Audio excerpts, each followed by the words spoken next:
penting ya, tak ulang lagi. Jadi yang harus sampean lakukan terhadap kasus teman sampean itu adalah yang pertama adalah teman sampean harus mendapatkan bukti bahwa aktivitas yang dilakukan sama majikannya itu apa, seperti apa. Syukur-syukur kalau ada dibuang di tempat sampah, dia kasih video, pokoknya dalam bentuk video atau gambar, apapun, terus sembunyi-sembunyi. Nah itu majikannya sampean kenapa? Oke. Terus?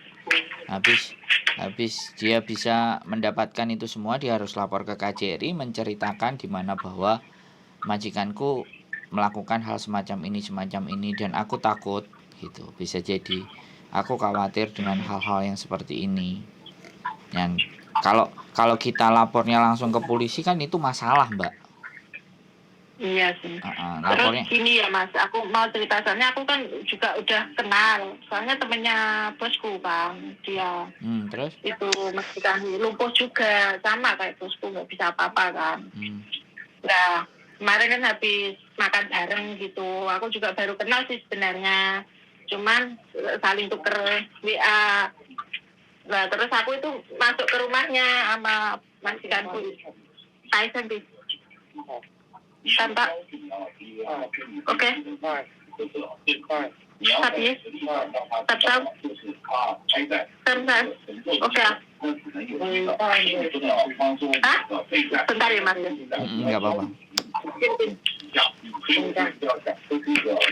Bentar ini masih yang minta TV. Biasa. Oke. Salah sama sekali. Oh, salah. Salah sekali mas. Upaya. Terus gini mas, aku kan habis diajak yang maksudnya mas bosku ketemuan sama dia, terus diajak main ke rumahnya.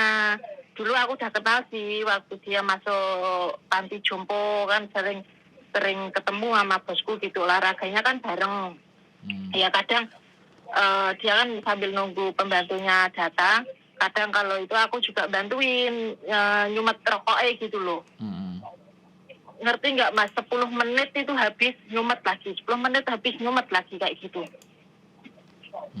Nah terus kemarin aku masuk ke rumah, bosku aja nggak kuat. Aku juga benerin lampunya kan, lampu kamar mandi mati. Terus sama bosku aku yang disuruh benerin, gantiin, beliin juga sama bosku. Terus aku sendiri yang gantiin kan. Kalau soalnya pekerjaan kayak gitu kan aku udah ngerti, soalnya di sini juga gitu aku sendiri. Nah kan otomatis rumahnya kecil ya mas ya. Rumahnya kecil banget rumahnya itu. Emang apa-apa nggak ada sih, cuma lemari, ranjang gitu. Itu semua itu ditutup jendelanya. Nah, sedangkan bosku kan nggak suka bau asap rokok. Aku di situ mas 10 menit, 20 menit itu sesak nafasku, soalnya bau asap rokok. Terus? Nah, terus bosku itu pun ngomong, bosku nggak ngerti kalau temennya dia tuh narkoba. Terus awalnya aku juga nggak ngerti kalau pakai narkoba lah. Temen ini aku udah saling tukeran WA sama aku, baru ngomong, baru cerita harian ini. Sedangkan dia itu dikurung di dalam rumah, nggak pernah keluar sama sekali. Nah, sedangkan rumah sini kan sama ngerti sendiri kan kalau udah ditutup kayak gitu, apalagi jendela tutup apa gitu kan, otomatis asap rokok kan otomatis masih di dalam rumah terus kan.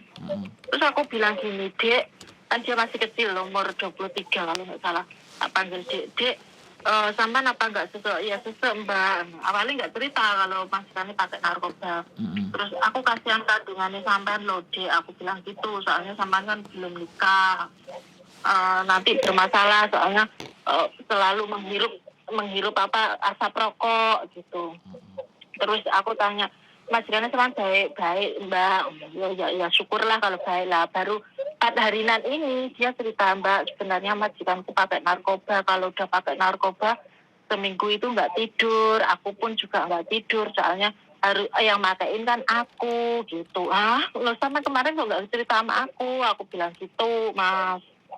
Terus aku nggak berani mbak, dia kan mas, baru habis selesai potongan gaji gitu. Terus habis itu dia bilang Lah kalau dia pakai narkoba itu gimana? Ya matanya melotot-melotot, terus otomatis aku juga nggak tidur gitu. Seminggu pun juga nggak tidur lah. Terus emang kok kuat? Ya emang baik Mbak, majikannya nggak pernah marah. Tapi kalau di waktu pakai narkoba itu aduh Mbak, aku nggak kuat, nggak mampu. Kalau masalah rokok sih masih kuat, tapi kalau udah barang terlarang itu yang aku nggak kuat, dia bilang gitu. Terus aku mikir, eh, kan yang bisa ngasih solusi kan cuman sampean sama Miss Yuni kan. Terus aku bilang ya udah nanti aku tak komunikasi sama agenku, aku bilang gitu. Nanti gimana caranya tak kasih solusi, aku bilang gitu, tak bantu. Aku juga bilang gitu Mang. Terus terus paspornya itu dipegang sama majikane gitu loh, susah. Jangan dia nggak pernah libur sama sekali, nggak pernah keluar sama sekali, keluar kalau ke dokter doang gitu. Terus kemarin nama bosku diajak yang ini bareng keluar itu doang. Habis itu udah di rumah terus, ngerokok 10 menit aku sendiri ngerti. Soalnya aku juga pernah bantuin dia gitu loh. Terus gimana misalnya solusinya ya kayak tadi gitu. Ya, pertanyaannya dia mau keluar nggak? Dia sendiri ada Iya, keinginan. dia bilang Mbak gimana ya caranya. Iya dia emang namanya non-ek ya Mas, belum pengalaman kan. Terus ya nanti aku sain, semisalnya aku bisa nanti tak bantuin. Tapi aku yang nggak janji, aku bilang gitu emang. Terus aku benar-benar nggak kuat Mbak, soalnya dia itu kalau masalah udah pakai narkoba nggak tidur, aku pun juga nggak tidur gitu loh. Dia lumpuh total, malah masih mending bosku ini gitu. Oke, jadi kan dirinya sendiri yang memang mau memutuskan cabut ya harus tinggal cari cara. Nah, bagaimana caranya kita yang coba kondisikan caranya. Nanti aku ya harusnya memang pihak yang berwenang. Aku kan nggak mungkin, aku orang lain dan aku ngomong ke agennya. Ya nanti kan gini tuh Mas, dia tak kasih nomornya sampean, coba dia sama komunikasi sama ini, minta solusi sama ini insya Allah bisa bantu sampean gitu loh. Nanti aku bilang gitu. Nanti kan dia SMS sampean terus nanti biar dia cerita sendiri gitu loh.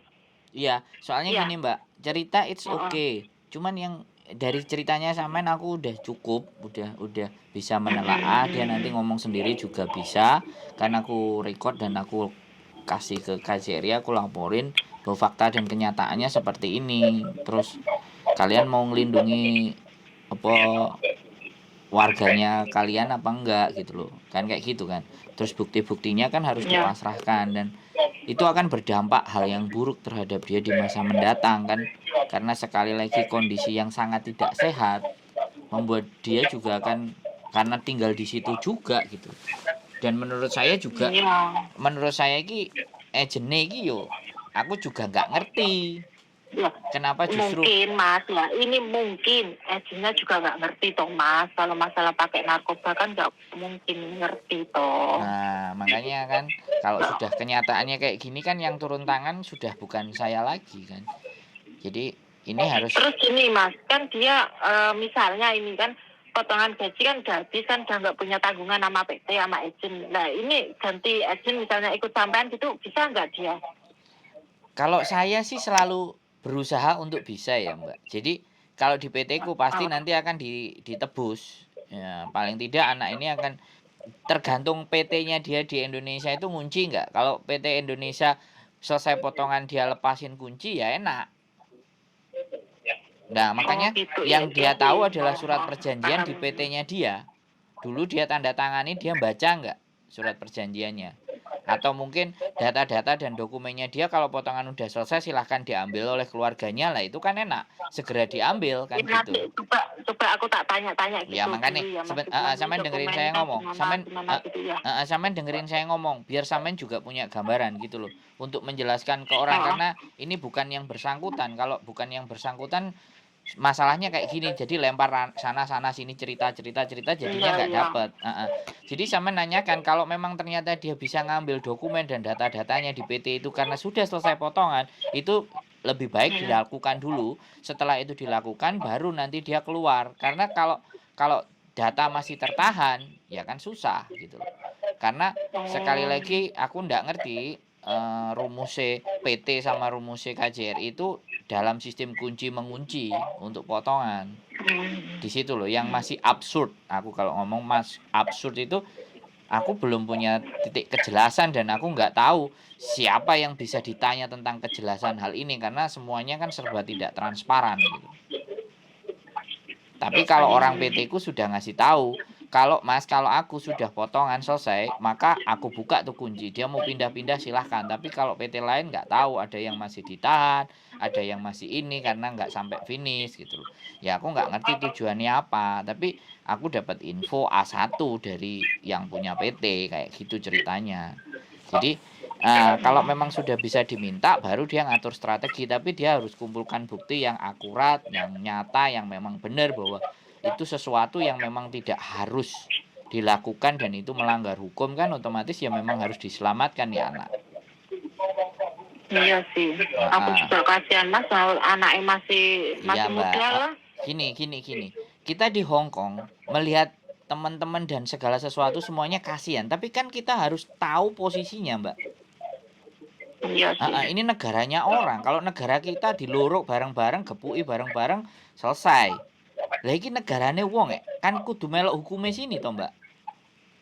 Iya sih. Ikut hukumnya sini, ikut peraturannya sini, ya mau nggak mau gitu loh. Kalau dia sudah ngomong, memberikan pernyataan, nah kita tinggal lihat pemerintah kita apakah belani teman-teman.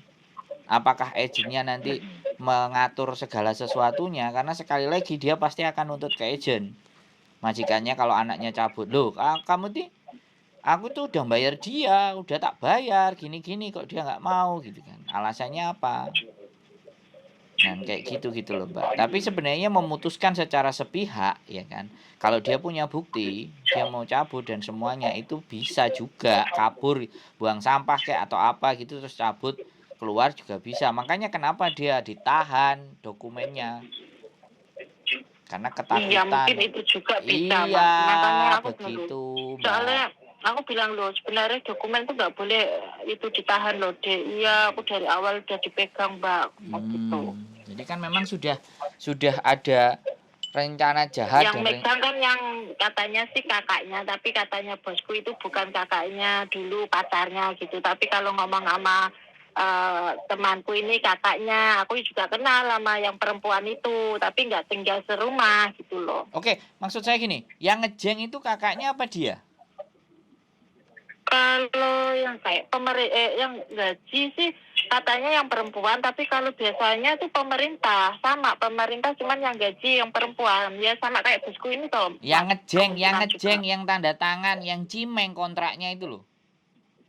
Oh, nggak tahu ya, nanti coba aku tanya. Makanya kan cuma katanya yang gaji yang perempuan itu. Ya, gitu. Makanya kan kalau nggak tanya sama orang sendiri kan blidrung ini kan, informasinya nggak. Iya, makanya aku juga nggak begitu jelas. Makanya nanti kan kalau udah kayak gini aku kasih nomor sampean ke dia, tak suruh minta solusi ke sampean ini pasti barusan saya SMS. Iya Mbak, gitu, paling tidak kan nggak.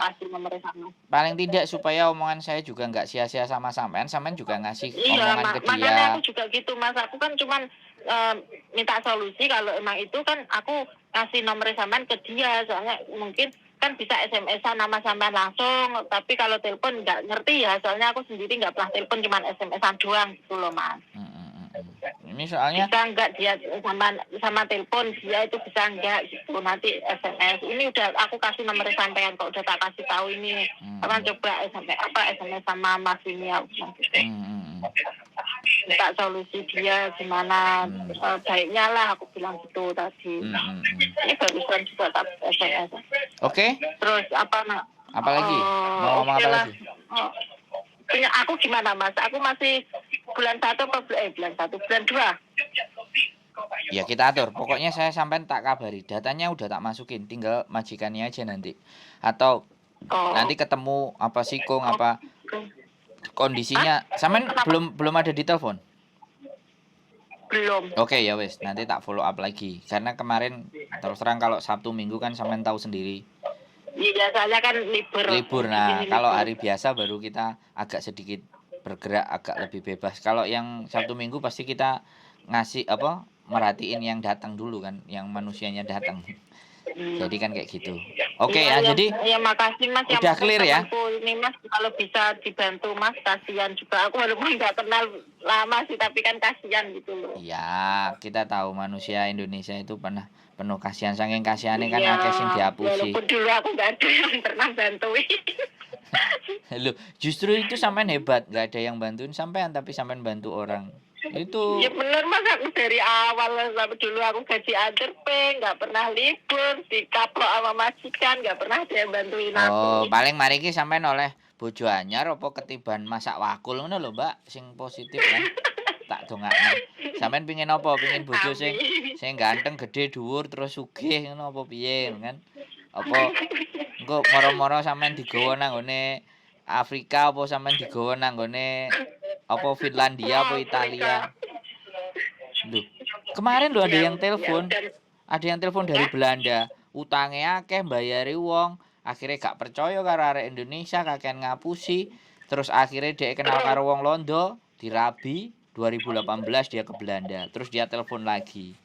Terus mengapresiasi. Jadi Mas, boleh nggak aku mau tanya sama, walaupun maaf ya sebelumnya kalau aku lancang. Oh boleh. Teman posisi di Hongkong apa di Indo sekarang? Aku di Kos WB. Kos WB itu Hongkong apa Indonesia, saya nggak ngerti Kos WB, Mbak. Oh, maksudnya enggak, aku kira di Indo gitu, terus nanti sama kadang ke Hongkong gitu. Ya bisa, kadang-kadang ya di. Kemarin aku telepon waktu sebelum telepon sampean ada yang ngangkat izin Bandung itu di Kos WB. Yang ngangkat orang sini. Terus tak kasih tahu masalahku, dia bilang aku diajak bahasa Inggris aku nggak bisa, ya udah aku tutup, maaf ya aku bilang gitu. Ya bahasa Kantonis saya lah. Aku kan nggak bisa bahasa Inggris soalnya. Ya bahasa Kantonis kalau nggak bisa Inggris kan. Terus aku pura-pura tanya siapa Miss Yuni.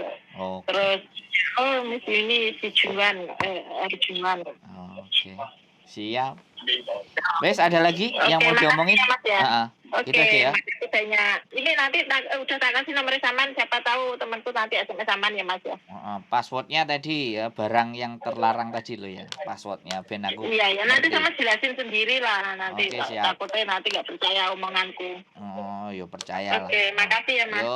Sehat selalu Mbak. Yuk, bye. Oke teman-teman, luar biasa ini ya. Yang dikonsumsi adalah sesuatu yang terlarang, ekstrim. Tapi ya sudahlah. Tapi ya namanya nasib kehidupan. Mudah-mudahan ada hikmahnya dan mudah-mudahan saya bisa memberikan bantuan. Ya saya ini siapa sih? Tapi bagaimanapun atas dasar kemanusiaan, kalau kita bisa membantu teman kita yang dalam posisi susah dan sulit, pastinya suatu saat, di saat kita pun di posisi yang sama, kita pasti akan ada juga yang bantu. Sehat selalu buat teman-teman. Stay tune di my YouTube channel dan see you in next video. Bye bye.